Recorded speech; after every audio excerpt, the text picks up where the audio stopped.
Hello everyone, I'm Keegan of the Seattle Superonix, and this is MPL Week 4 pregame setup discussion for our game against Alexis's Celadon Shuckle.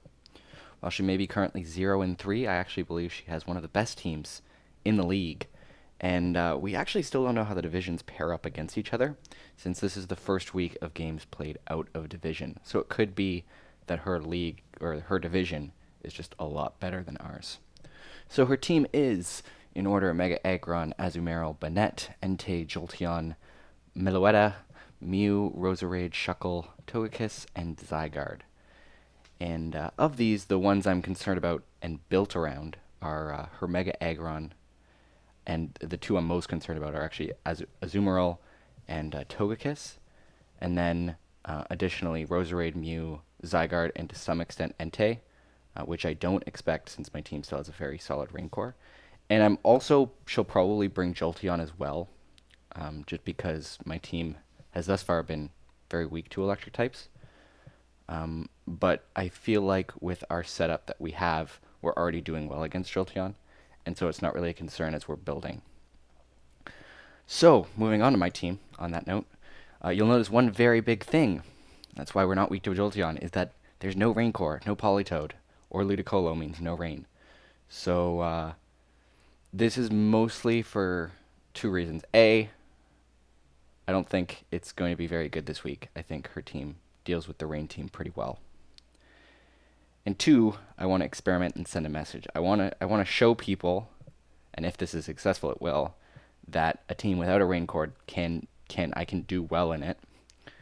And I want to see if I can do well in it. So if it doesn't work out, then I'm going to be bringing rain core. But if it does work out, then it gives me the opportunity to have a lot of, basically makes my opponent have to build against two teams rather than just one, because I could build my team with the Rain Core in mind, or I could build a team like this, or similar fashion where I'm not using the Rain Core at all, and I don't actually need to bring the Politoed.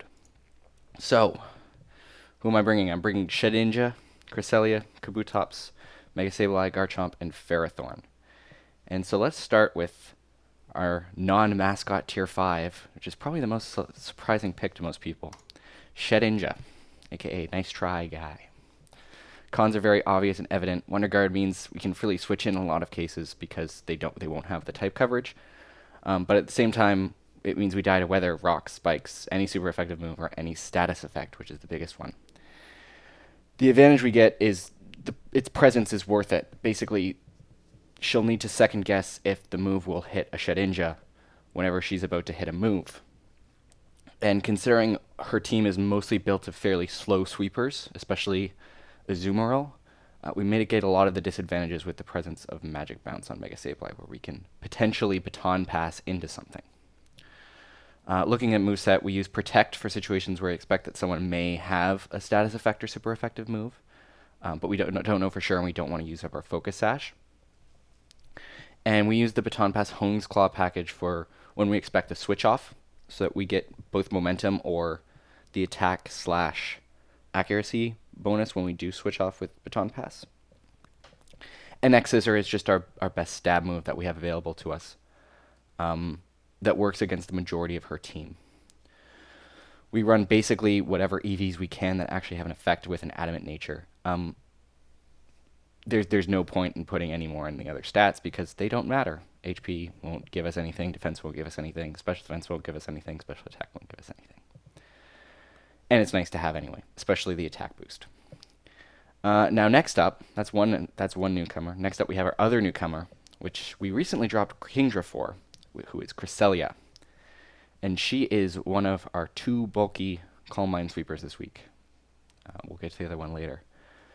Now, no move, bar the first knockoff from Azumarill and Leaf Storm, from a fully special attacking Roserade, does more than 50% damage, and both of those give us a chance to recover before a finishing move can go off with Moonlight.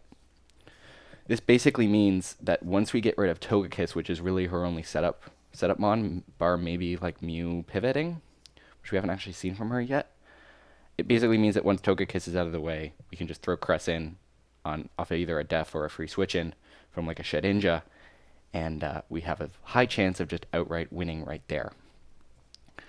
Now, to do this, we're running Calm Mind Moonlight as our sort of Calm Mind and Moonlight package, with Toxic to like be able to get off one and then just be able to continuously Moonlight if it does like a 45% move. We just want to continuously Moonlight to keep that HP up, while Toxic slowly brings them down. And we bring Psyshock as our best stab option. Energy Ball would be better against Azumarill, but against all other mons, Psyshock is better, so we're bringing that. We bring the extreme physical defense EVs and not a lot of special defense because we already have a lot of bulk in special defense. It wouldn't have had a lot of effect to bring more.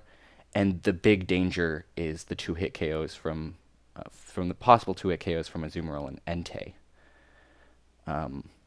So we want to avoid those by bringing the defense up with the bold nature as well.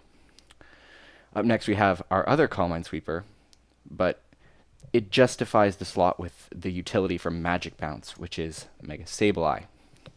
Basically, our mascot with its shiny coloring. We could not run Shedinja in this game without Mega Sableye and Magic Bounce. Without Emerald, Stealth Rocks would just be way too easy to set up with Mega Aggron, and status effects would be too easy to use without Consequence. This allows us to be basically, oh, you're going to use Toxic, well, I'll just switch into Mega Sableye, and you're going to be Toxic instead, and I get a free switch in. We'll probably lead with Sableye for this reason, so we can get that Mega Evolution off. And against any of her Pokemon, except for maybe a leading Entei, which I doubt is going to happen, we can lead with a Prankster, Calm Mind, or Will-O-Wisp, which will allow us to recover from there on in. Except against Azumarill, but then we have a live against Azumarill where we can just switch off, and having a burn against Azumarill is going to be invaluable in stopping her because that's probably her scariest threat against my team. And to do this, we're running Calm Mind, Recover, Dark Pulse as our best stab option, and Will-O-Wisp for the burn. Now we have a careful nature with the 148 EVs in special defense, since it makes an all-out attacking Roserade Leaf Storm a 3-hit KO rather than a 2-hit KO. And after that, we just put the rest in HP and defense for the extra bulk. Now next up, we have a sort of fish out of water, and it's actually Kabutops, aka Scyther. Previous weeks, we've used him as a Swift Swim Sweeper, but we don't have Politoed this week, so instead we're giving him a Choice Scarf to outspeed all of the unscarfed ones on her team, except for Jolteon. And even with more EVs put into speed, it would not have helped that. We're mostly using him as a revenge sweeper with a possible backup plan of rapid spinning in case she does get those Stealth Rocks out or Toxic Spikes from Roserade. Most of the time, we're going to be either switching him in against a possible Entei or Togekiss, and then from then on in using Stone Edge, or we use him after a death to get off a quick kill. Against most of the team without a Hone Edge or a Hone Claws, with a Hone Claws boost, we one-shot most of her team. Without a Hone Claws boost, we have a chance of one-shotting her team. We don't have the full guarantee. So we are mostly using it as a finisher. We put all the rest of her bulk, or all the rest of his bulk, into defense because all of her special attackers bark Togekiss, one-shot Kabutops anyway, and so it was sort of pointless to put in special defense.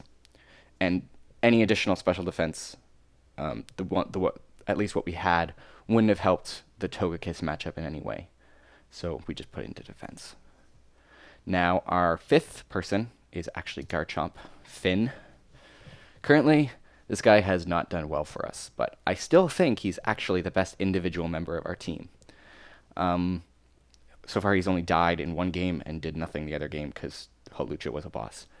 This week, I'm running him with a Focus Sash, since she has a lot of things that can straight one-shot him, but we have a lot of things that straight one-shot her, and we have the outspeed except against Jolteon. We have a 2-hit KO against every single one of her Pokemon running standard sets, at least, minus Mega Aggron, which we go toe-to-toe with. If we manage to kill Jolteon or she doesn't bring it, then we outspeed. We already said that. And a Swords Dance sweep is very viable. Basically, if we have a death and Jolteon is gone, then we can put him in Swords Dance once, and then sweep. Other moves are Earthquake, Dragon Claw, and Stone Edge, basically good stab coverage. And we don't want to run Outrage rather than Dragon Claw because we're not bringing a Lumberry. And once we actually do have him out with a Sword Stance or Hone Claws, we just want to kill people with it. We don't want to switch him out. And last but certainly not least, we have our incredibly reliable Ferrothorn, aka Monol. This week I'm not bringing Assault Vest with Leech Seed and Stealth Rock because I'm a little less idiotic and figure that gaining some HP per turn is better than having 2 usable moves rather than 4. Anyway, if she doesn't bring in Entei, which I don't think she will because Rain Core, this thing will wreak complete havoc. Basically, it guarantees at least a 1-for-1 trade, but more often than not, we'll probably get more. And so that is literally all we can ask for. Same moveset as our previous weeks with Gyro Ball, Power Whip as our very good stab moves. Leech Seed and Stealth Rock for support and entry hazards. Now, I'm running the 188 defense EVs with a relaxed nature because A, we get the opponent's damage from Gyro Ball for the relaxed nature, minusing our speed. And additionally, it lets us live through a choice-banded max attack Azumarill with superpower. So in a revenge scenario where Azumarill has already lost about 15-ish percentage, we can bring in Ferrothorn, and it will live through at least one her best move, and then we'll get a Power Whip off and kill it. The rest of the EVs are just into special defense and HP for general bulkiness. Most don't do more than 30% damage to this guy, other than Entei and Azumarill, so I'm very happy about running him this week. And so, that concludes the pregame discussion for our Week 4 game against the Celadon Shuckle. Again, we're bringing the Tricky Ninja, the Calm Mind Sweepers with the utility of Cresselia and Mega Sableye, the Revenge Killer, Kabutops, the unproven but dangerous Garchomp, and the foundational defensive pivot of Ferrothorn. And with that, I will see you next time for the game perspective video, where hopefully we'll have our first video with a win.